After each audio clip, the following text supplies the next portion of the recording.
कितने दयालु है ना, वो उन्हें मार देना चाहती है, लेकिन मेरे कन्हैया ने शरणम ब्रजे अपनी शरण में लेकर मोक्ष, अर्थात मासी बनकर आई है मेरी मां जैसी। मासी किसको कहते? मां जैसी सो मासी। मां दूध पिलाती है तो इसने भी मुझे दूध पिलाया है, चाहे विष युक्त पिलाया सही, लेकिन पिलाया तो दूध है, इसलिए इसको वही गति दूंगा जो मैंने मैया यशोदा के लिए सोची है। कितने दयालु हैं मेरे प्रभु। और जब ये इतना स्वभाव सुंदर सुना, स्वरूप सुंदर है, स्वभाव सुंदर है, सुखदेव जी महाराज खड़े होकर आए, कहने लगे भैया इतने सुंदर प्रभु के इतने सुंदर गुणानुवाद आप गा रहे हो, क्या जो तुम्हें हैं क्या मुझे भी इससे अवगत करा सकते हो, ज्ञान करा सकते हो? बोले ये तो कुछ भी नहीं है, हमारे गुरुजी ने हमें जो सिखाया है या हमारे गुरुजी के पास जो है वो बहुत विस्तार में है, कम नहीं, हमने तो बहुत कम कहा है, उनके विषय में बहुत कम कहा है, लेकिन हमारे गुरुजी जो है बोले गुरुजी से मुझे भी मिला दो। तब वहां पर श्रीमद् भागवत का अध्ययन किया है सुखदेव जी महाराज ने, और अध्ययन करने के बाद सोचने लगे कि अब अगर मैं यहां से जाऊंगा, मैंने इनसे विद्या अध्ययन किया है और मैं यहां से जाऊंगा तो मेरे पिता को कष्ट होगा, और पिता को कष्ट दें तो अच्छी बात नहीं, क्योंकि पिता ही भगवान है, जिसके पिता प्रसन्न रहते हैं उस पर सभी देवी देवता प्रसन्न रहते हैं। फिर क्या करें? उन्होंने छाया सुख का निर्माण किया।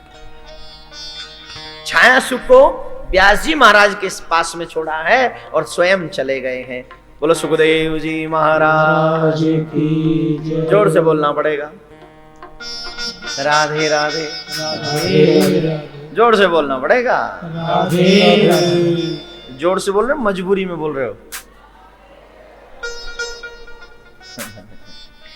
जय जय श्री राम, जय जय श्री राम, जय जय श्री राम। इस तरह से सुखदेव जी के जन्म की ये कथा। इसके बाद में पांडवों के चरित्र आते हैं।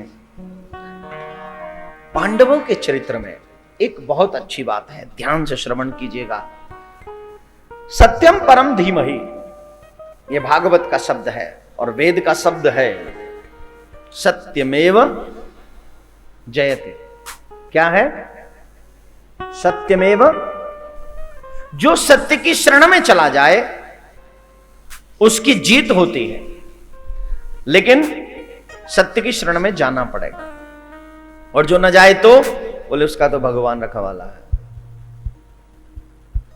अब एक बात समझ लीजिए, पांडवों के पास क्या था और कौरवों के पास क्या नहीं था। बावजूद इसके जीत पांडवों की हुई और कौरवों की पराजय हुई। क्यों हुई? कौरवों की जीत होनी चाहिए, उनके पास तो बड़े बड़े योद्धा, पितामह भीष्म जिनको इच्छानुसार मृत्यु का वरदान, द्रोणाचार्य जिन्होंने शस्त्र विद्या ही पांडवों को सिखाई है, कृपाचार्य, अश्वत्थामा जो अमर है, मरेगा ही नहीं, स्वयं दुर्योधन, दुशासन, कर्ण, विकर्ण इत्यादि इतने योद्धा, फिर भी पांडवों की जीत, कौरवों की पराजय। कैसे? बोले सत्यमेव जयते।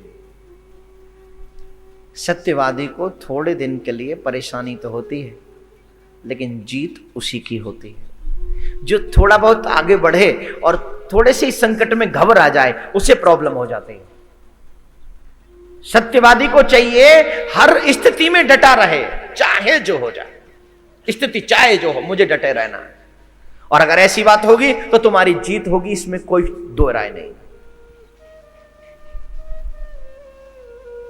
पांडवों की जीत हुई। अब महाभारत का प्रसंग वर्णन करूंगा तो बहुत बड़ा है, अपने आप में एक कथा है वो, उस पे कोई 9 दिन बोलो, 10 दिन बोलो, महीना बोलो। और महाभारत तो फिर महाभारत है साहब। भगवान सबके घर में रामायण कर दे तो अच्छी बात है, भागवत कर दे तो अच्छी बात है, महाभारत किसी के घर में ना करे। बोलो राधे राधे, राधे राधे। क्योंकि वैसे महाभारत करने की जरूरत नहीं, घर घर में हो रहा है अपने आप। करने की जरूरत उसको पड़ती है जो नहीं हो, और जो ऑलरेडी है तो घर में है कि नहीं महाभारत बताइए। बाहर हम लोग कितनी शानो शौकत से निकलते हैं, कॉलर सोलर ऊपर कर करो क्या फिट, घर में जाएं तो हरि बोल राधे राधे। तो सबके घर घर में महाभारत है, तो महाभारत की बात तो नहीं करें तो बढ़िया है, लेकिन महाभारत पे जीत कैसे पाई जाए इसका बात करना जरूरी है। अगर महाभारत में जीत पानी है तो पांडवों वाला रास्ता अपनाना पड़ेगा, सत्यमेव जयते। जहां सत्य होता है वहां कृष्ण होते हैं, और जहां कृष्ण होते हैं वहां पर जीत होती है। मेरे प्यारे कृष्ण की शरण में आ जाओ, तुम्हारी भी जीत हो जाएगी, मेरी भी जीत हो जाएगी, हम सबकी जीत हो जाएगी। इसके लिए कृष्ण की शरण में आना पड़ेगा।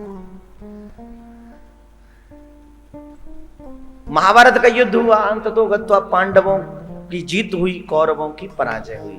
एक दिन की बात है, युद्ध जिस दिन समाप्त हुआ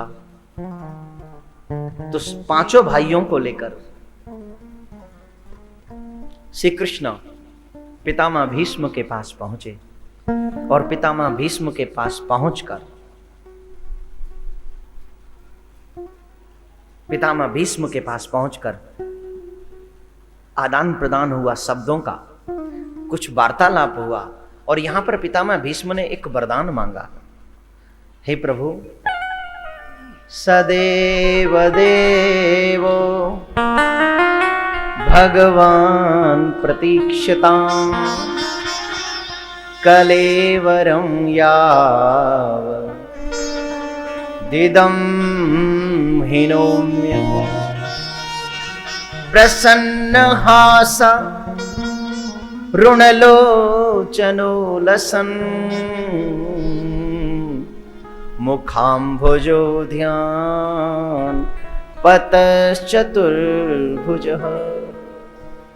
हे प्रभु, जब तक मेरी मौत ना आए तब तक आप मेरा इंतजार करना। बोले कैसे? बोले मैं चाहता हूं कि जब मेरे प्राण तन से निकलें आप मेरे सामने खड़े हो। देखिए, ध्यान रखिए, बड़े बड़े योगी, बड़े बड़े ज्ञानी भगवान के आने का इंतजार करते हैं। क्या करते हैं? करते हैं कि नहीं? पूरा जीवन दांव पर लगा देते हैं एक झलक पाने के लिए, इंतजार करते करते करते करते करते। लेकिन क्या भक्तों को इंतजार करना पड़ता है? भक्तों को इंतजार नहीं करना पड़ता, अपितु भक्तों का इंतजार भगवान को करना पड़ता है। प्रतीक्षिताम, पितामह भीष्म कहते तुम प्रतीक्षा करना, जब तक मेरे प्राण न निकले तब तक यहां खड़े रहना। चतुर्भुजी रूप में मैं आपका दर्शन करना चाहता हूं, ऐसे ही रहना। और आइए हम और आप भी मांग लें भगवान से कुछ, कि जब हमारे प्राण इस तन से निकले उस समय हमारी जिह्वा पर आपका नाम हो, हमारे श्रवणों में आपकी कथा का अमृत बरसे, और हमारे इन नयनों में आपका दर्शन हो। बोले कृष्ण देना है तो दुख दे दो। क्या बात करती हो बुआ? दुख? बोले हाँ, दुख दे दो। बोले क्यों? अब तक दुख ही तो पाए हैं और अब फिर दुख चाहिए? बोले हाँ, दुख ही चाहिए। बोले क्यों? बोले जब तक मेरे जीवन में दुख थे तब तक कृष्ण मेरे संग में थे, और जब ये राज्य मिला, जब ये सुख मिला तो कृष्ण मुझे छोड़कर जा रहे हैं। अरे ऐसे सुख का मैं लेकर करूंगी क्या जिस सुख के आने पर कृष्ण हमें छोड़ के चला जाए। सुख के मुंह पे धूर पड़े जो प्रभु को नाम भुलाए, अरे भले हरि वा दुख की जो पल पल नाम जपाए। हम लोग भी तो स्वार्थी है ना, जब दुख पड़ता है तो भगवान की याद आती है। हे भगवान मेरा ये दुख दूर कर दो, मैं तेरा मंदिर बनवा दूंगा। हे भगवान मेरा दुख दूर कर दो, मैं रामायण का पाठ करवा दूंगा, भागवत का पाठ करवा दूंगा। और जब दुख दूर हो जाए तो एक व्यक्ति की बात तो मुझे याद आ गई, हम कितने स्वार्थी हैं, ध्यान से सुनिए।